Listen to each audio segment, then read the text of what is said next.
Hello प्यारे बच्चों, एक बार से दोबारा क्लास के अंदर। प्यारे बच्चों, आज हम डिस्कशन करेंगे क्लास 10th के चैप्टर नंबर 1 केमिस्ट्री के बारे में, केमिकल रिएक्शन एंड कैटालिस्ट। प्यारे बच्चों, इसके अंदर प्रीवियस में हमने 2 वीडियोज़ बना करके यूट्यूब के ऊपर अपलोड किए हैं। तो अगर आपने इससे पहले वो वीडियो नहीं देखे हैं तो आप उनको वीडियो को देखें ताकि आपको ये बातें समझ में आएँ। प्यारे बच्चों, देखिए, इस टॉपिक के अंदर हमने सबसे पहले ये पढ़ा कि केमिकल रिएक्शन क्या होती है। अभी कैटालिस्ट का पार्ट तो हमारे सामने आया ही नहीं है, ठीक है। केमिकल रिएक्शन क्या होती है, केमिकल इक्वेशन क्या होती है, केमिकल इक्वेशन, इसके बारे में हमने पढ़ा बेटा, ठीक है। हमने प्रॉपर्टीज ऑफ केमिकल इक्वेशन के बारे में पढ़ी, ठीक है। तो चलिए उसी में हम आज बात करते हैं। देखिए, केमिकल रिएक्शन के अंदर मैंने आपको ये पढ़ाया था कि केमिकल रिएक्शन क्या होती है। केमिकल रिएक्शन का मतलब होता है कि a substance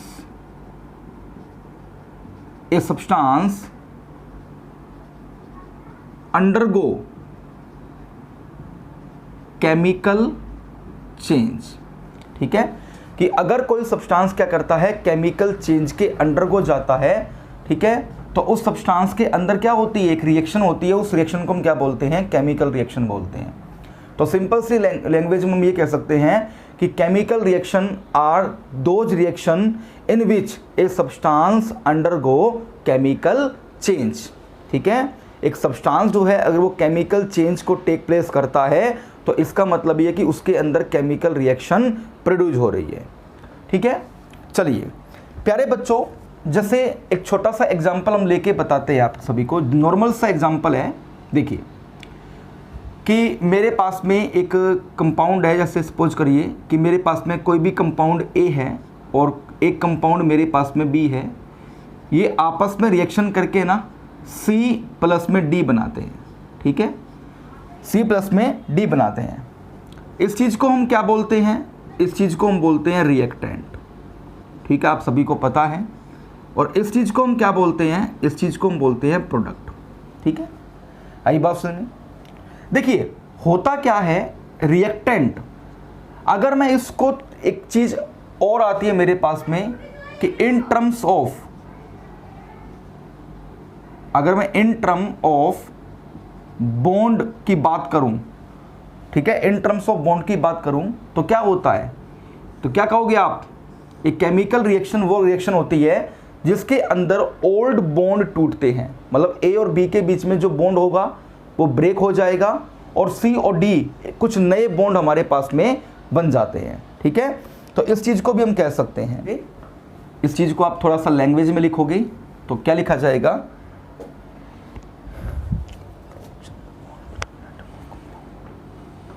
in a chemical reaction the bond between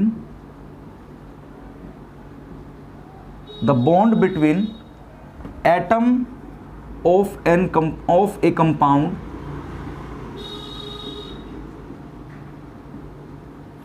broken, ठीक है, and new type of bond is formed between atom of a compound, ठीक है। कहने का मतलब ये है कि जो ओल्ड बॉन्ड होंगे वो ब्रेक होंगे, ठीक है, और न्यू बॉन्ड यहां पर क्या होगा, न्यू बॉन्ड जो होंगे वो फॉर्म होंगे, ठीक है। सबसे बढ़िया एग्जाम्पल देखिए, आप सभी ने पढ़ा होगा न्यूट्रलाइजेशन रिएक्शन, ठीक है, आप सभी ने पढ़ा ना न्यूट्रलाइजेशन रिएक्शन के बारे में कि एक एसिड है और एक बेस है, जब वो दोनों आपस में रिएक्ट करते हैं तो न्यूट्रल हो जाते हैं। एसिड का एग्जाम्पल ले लेता हूं मैं HCl एक्वस, और बेस का एग्जांपल ले लेता हूं मैं NaOH एक्वस। देखिए अभी क्या है, अभी हाइड्रोजन और क्लोरीन के बीच में बॉन्ड है, इसमें क्या है, सोडियम और OH के बीच में बॉन्ड है। जब ये ब्रेक होंगे तो आपको पता है क्या बनता है, NaCl बनता है और H2O बनता है। अब यहाँ पर हमने क्या देखा, हमने ये देखा कि Na और Cl के बीच में बॉन्ड है, और यहाँ पर हमने देखा कि H और OH के बीच में बॉन्ड है। तो इसका मतलब ये है कि कहीं ना कहीं पुराने बॉन्ड जो है, रिएक्टेंट के जो बॉन्ड हैं वो ब्रेक हो रहे हैं, और इस वाली साइड में नए बॉन्ड बन रहे हैं। किसके बीच में, एटम ऑफ कंपाउंड के बीच में। कोई भी हमारे पास में कंपाउंड है, उनके एटम के बीच में क्या होते हैं, नया बॉन्ड बनता है। तो इस तरह से हम केमिकल रिएक्शन की पहचान कर सकते हैं। ठीक है प्यारे बच्चों, अब देखिए आप सभी को ये बात पता है कि केमिकल रिएक्शन जब प्रोसीड करती है ना, तो उस केमिकल रिएक्शन के अंदर लॉ ऑफ मास एक्शन, ठीक है, या हम ये कहें law of conservation of mass, हमेशा फॉलो करना चाहिए, मस्ट बी फॉलो करना चाहिए। अगर फॉलो नहीं करती है, अगर आपकी कोई भी एक reaction law of mass, law of conservation of mass को फॉलो नहीं करती है, तो इसका मतलब ये है कि कहीं ना कहीं वो रिएक्शन क्या है, अनबैलेंस्ड है। तो आपको क्या करना होता है, उसको बैलेंस करना होता है। चलिए फटाफट से हेडिंग बनाइएगा। आपकी जो न्यू हेडिंग बनेगी वो क्या बनेगी, आपकी हेडिंग बनेगी टाइप ऑफ रिएक्शंस। प्यारे बच्चों, टाइप ऑफ रिएक्शंस, ठीक है, ये आपका नया हेडिंग है। प्यारे बच्चों, बहुत टाइप है, लगभग 12 से 13 टाइप की रिएक्शंस हैं, बारी बारी से डिस्कशन करेंगे। तो पहला हम लिखते हैं, फर्स्ट क्या है मेरे पास में फर्स्ट है कॉम्बिनेशन रिएक्शन। कॉम्बिनेशन रिएक्शन, ये हमारे पास में फर्स्ट रिएक्शन है। प्यारे बच्चों, नाम से ही पता चल रहा है कॉम्बिनेशन। तो क्या लिखोगे आप इसके अंदर, in a chemical reaction,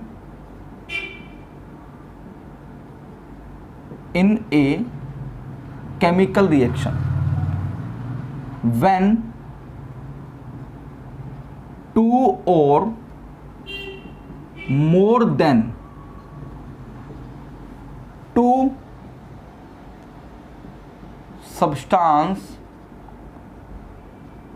react together,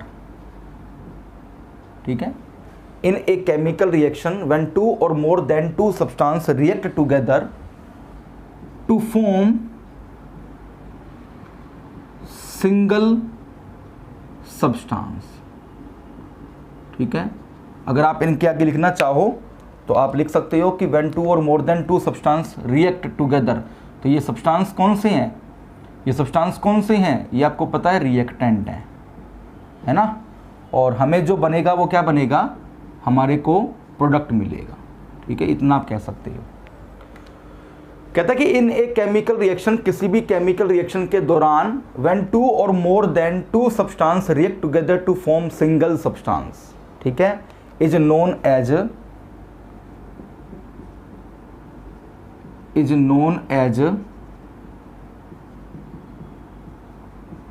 combination reaction. ठीक है बेटो, छोटे छोटे एग्जांपल्स लेके चलते हैं। देखिए, आपको पता है कि हमारे पास में क्या है, दो कोई भी केमिकल सब्सटेंस है, दो तो मस्ट भी है, ज़्यादा भी हो सकते हैं। ठीक है, ये दोनों आपस में क्या करते हैं, कंबाइन होते हैं और एक सिंगल प्रोडक्ट हमारे को देते हैं। ठीक है, तो इसका मतलब ये क्या है, टू रिएक्टेंट हैं, ऐड करके क्या देंगे हमारे को, सिंगल प्रोडक्ट देंगे। ठीक है, तो इसका मतलब क्या है, ये कॉम्बिनेशन रिएक्शन है, कंबाइन हो रहा है।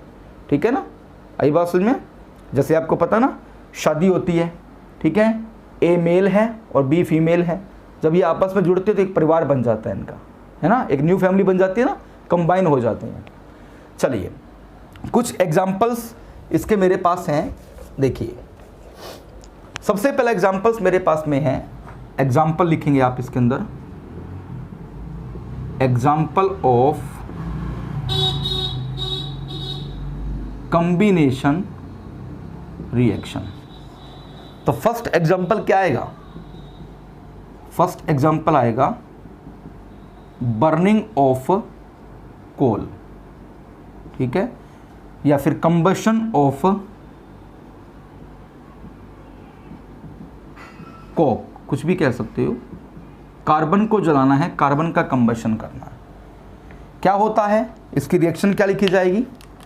देखो आप सभी को पता है कि कार्बन मेरे पास में क्या होता है, सॉलिड की फॉर्म में होता है, ऑक्सीजन गैस की फॉर्म में होती है। क्योंकि बर्निंग का मतलब क्या है, in the presence of oxygen, या फिर कंबशन का मतलब क्या है, in the presence of oxygen.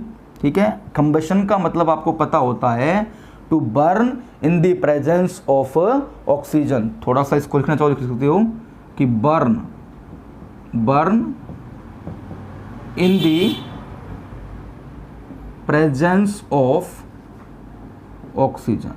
ठीक है, जिस भी कंपोनेंट का आप कंबशन कर रहे हो तो उसका मतलब ये होता है कि हम उसको क्या कर रहे हैं, ऑक्सीजन की प्रेजेंस में बर्न कर रहे हैं। क्या बनेगा, हमारे को पता है CO2 गैस बनती है। प्यारे बच्चों, कई बार आपने सुना होगा कि कार्बन सॉलिड प्लस के अंदर O2 गैस, इसको जलाने से ना कार्बन मोनोऑक्साइड गैस भी बनती है। बिल्कुल सही आपने सुना है। जब आप इसको बैलेंस करते हो तो यहाँ पे 1/2 आता है। ये रिएक्शन कब आती है और ये रिएक्शन कब आती है, थोड़ा सा आपको समझना पड़ेगा। प्यारे बच्चों, कंबशन कर रहे हैं तो कंबशन में भी 2 टर्म्स आती हैं। अगर इनकम्प्लीट कंबशन हो, ठीक है, अगर इनकम्प्लीट कंबशन हो मतलब कंबशन पूरी तरीके से नहीं हो रहा है, तो हमारे पास में कार्बन मोनोऑक्साइड बनती है। ठीक है, इनकम्प्लीट कंबशन, अगर इनकम्प्लीट कंबशन हो तो कार्बन मोनोऑक्साइड बनती है। और अगर हमारे पास में क्या हो, कंप्लीट कंबशन हो, क्या हो, कंप्लीट, अगर कंप्लीट कंबशन हो तो क्या बनता है, CO2 बनता है। ठीक है, आई बात समझ में ना। तो आपने कई बार सुना भी होगा कि जलती हुई अंगीठी को ना एक बंद कमरे में नहीं रखना चाहिए, एक बंद कमरे में रख करके नहीं सोना चाहिए। क्यों नहीं सोना चाहिए, क्योंकि वहां पर क्या होता है, इनकम्प्लीट कंबशन होता है। और इनकम्प्लीट कंबशन से क्या होता है बेटा, कार्बन मोनोऑक्साइड गैस मिलती है। ये आपको पता है कार्बन डाइऑक्साइड गैस है, और ये हमें पता है कार्बन मोनोऑक्साइड गैस है। ओके, तो ये हमारे पास में पहला एग्जांपल है बर्निंग ऑफ, ठीक है, बर्निंग ऑफ कोल। एग्जांपल और नोट करिएगा, 1-2 एग्जांपल और भी हैं मेरे पास। देखिए दूसरा एग्जांपल नोट करें, burning of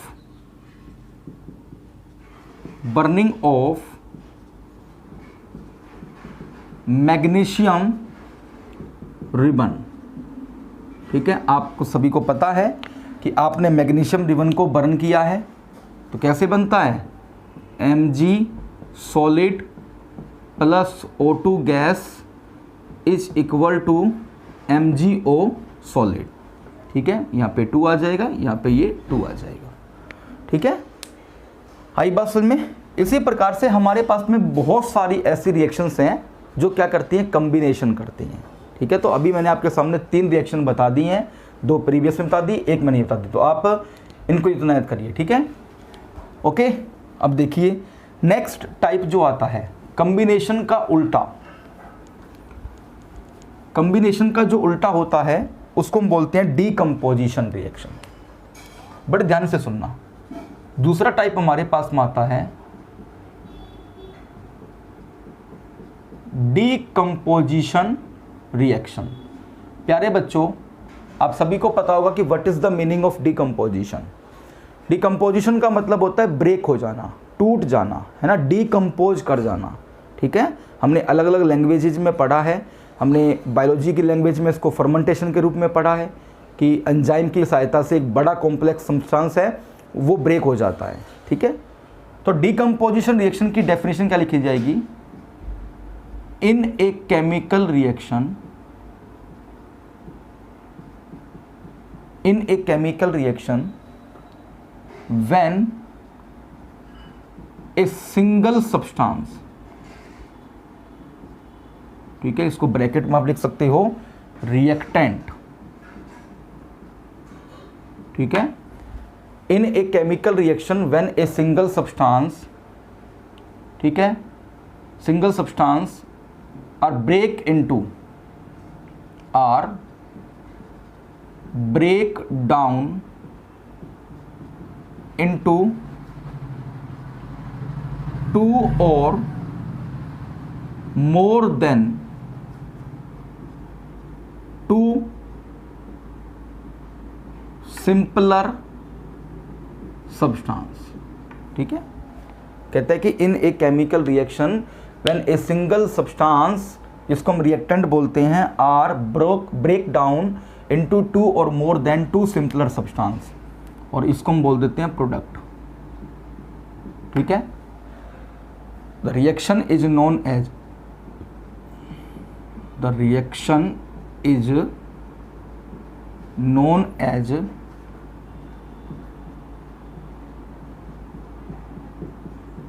decomposition reaction.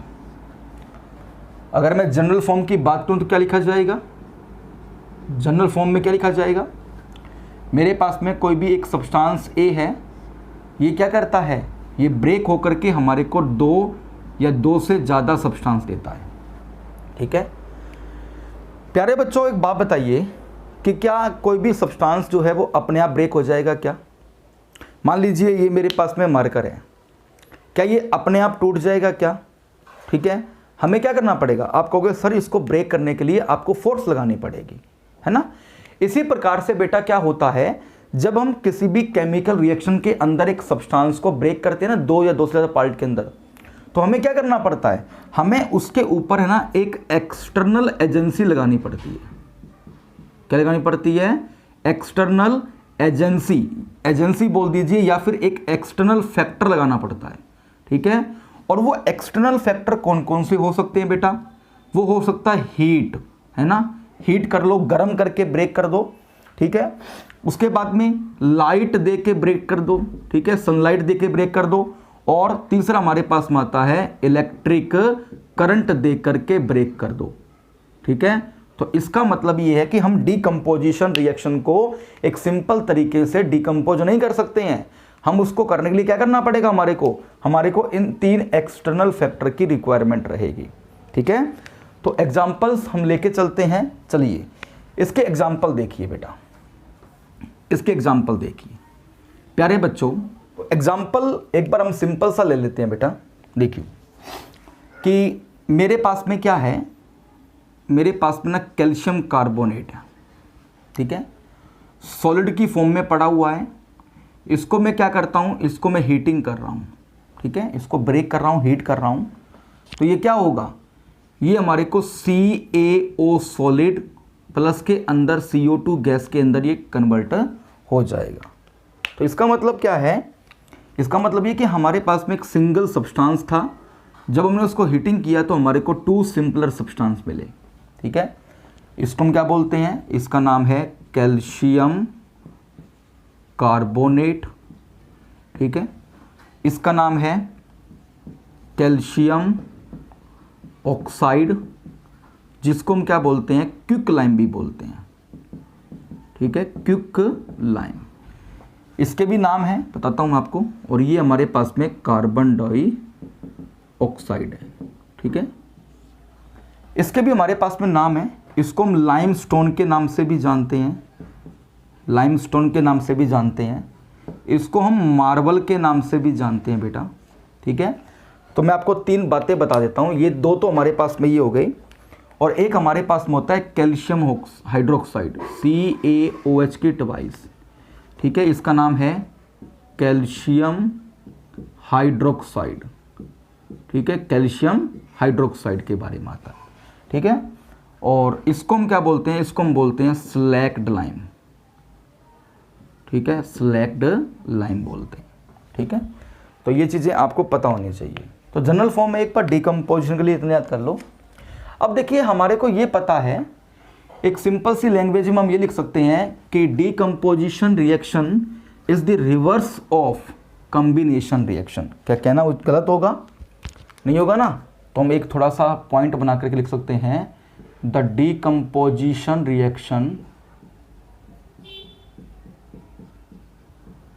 the decomposition reaction is the reverse of combination reaction। ठीक है, उल्टा कर दीजिए कॉम्बिनेशन रिएक्शन का, उसको हम क्या बोलते हैं, डीकम्पोजिशन रिएक्शन बोलते हैं। Next heading banana, type of decomposition reaction. ठीक है, तो मैं एक ग्राफ के माध्यम से आपको बताता हूँ। इस तरह से पहले एक ग्राफ बना लो, इसको हम लिखेंगे डीकम्पोजिशन रिएक्शन। डीकम्पोजिशन रिएक्शन, इसके 3 टाइप होते हैं। ठीक है, आई बात समझ में? 3 टाइप होते हैं।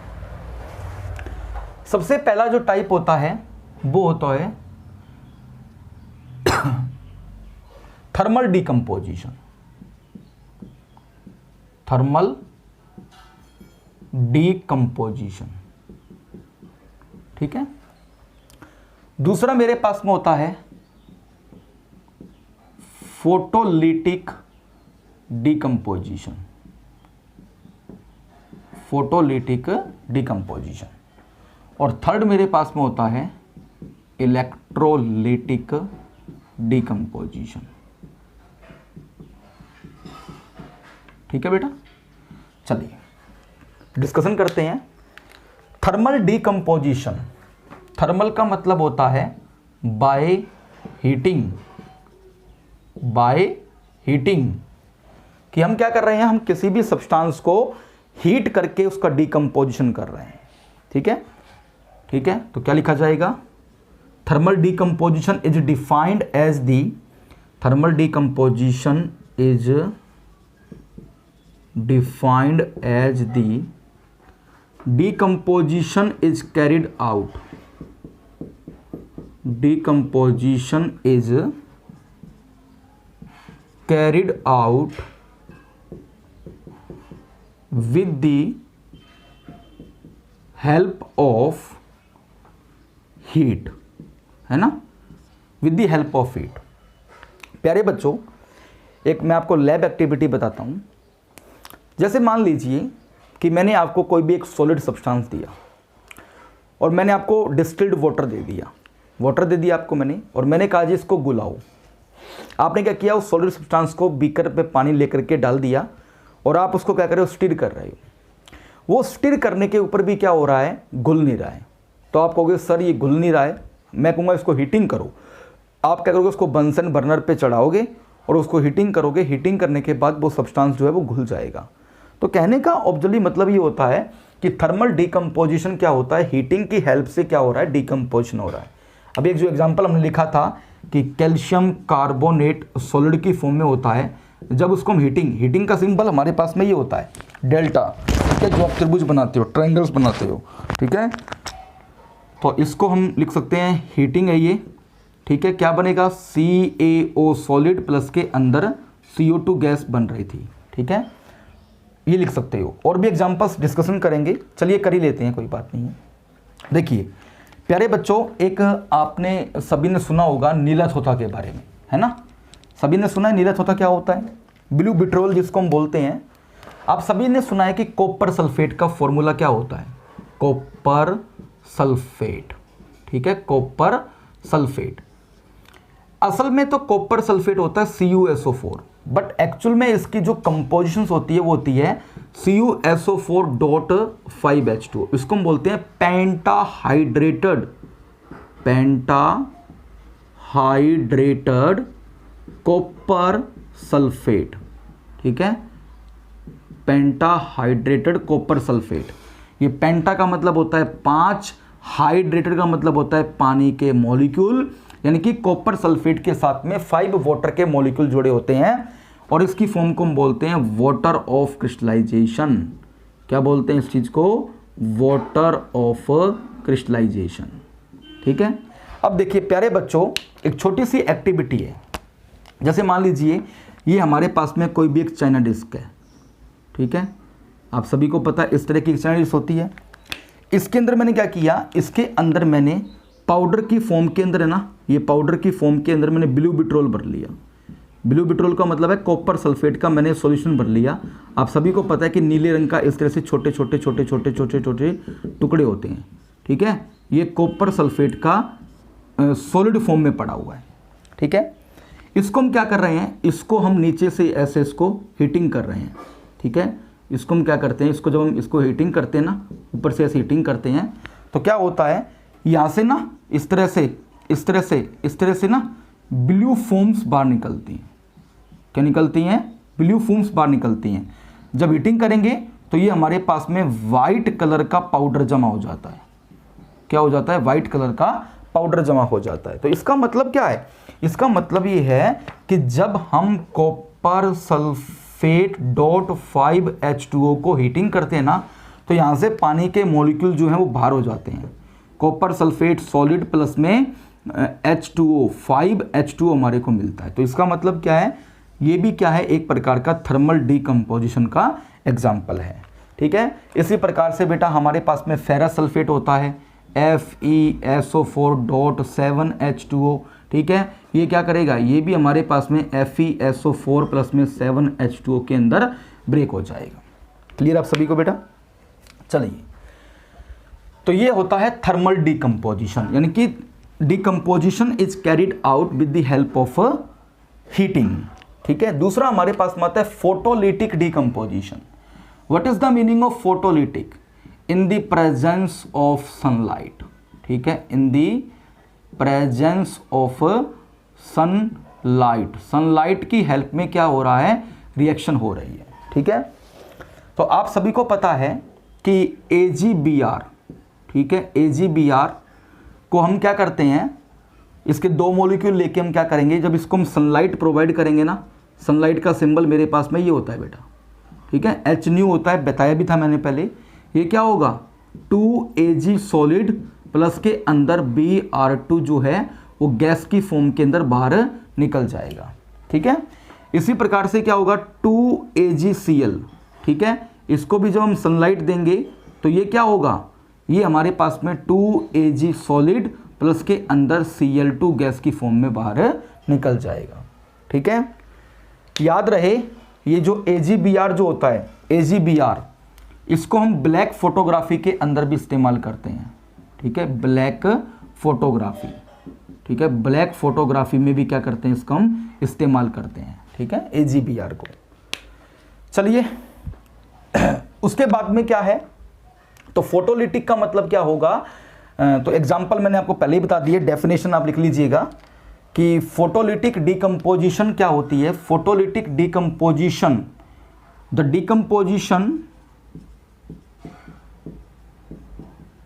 The decomposition is carried out with the help of sunlight, है ना। सनलाइट की हेल्प से क्या हो रहा है? हम डीकम्पोज कर रहे हैं, तो उसको हम क्या बोलते हैं? फोटोलिटिक डीकम्पोजिशन बोलते हैं। लास्ट वन हमारे पास में आता है इलेक्ट्रोलिटिक डीकम्पोजिशन। अब भैया इलेक्ट्रोलिटिक का मतलब क्या है? जो काम इन दोनों से नहीं हो रहा है वो काम ये वाला करेगा, है ना। कहते ना, सीधी उंगली से घी ना निकले तो उंगली को टेढ़ी करना पड़ता है। यही वाली बात यहाँ पर है कि अगर कोई भी सब्सटेंस डीकम्पोज नहीं हो रहा है तो इसका मतलब वो इलेक्ट्रोलिटिक, उसको करंट देकर के हम क्या करेंगे? डीकम्पोज करेंगे। तो आप क्या लिखोगे? इलेक्ट्रोलिटिक डीकम्पोजिशन का मतलब क्या होता है? द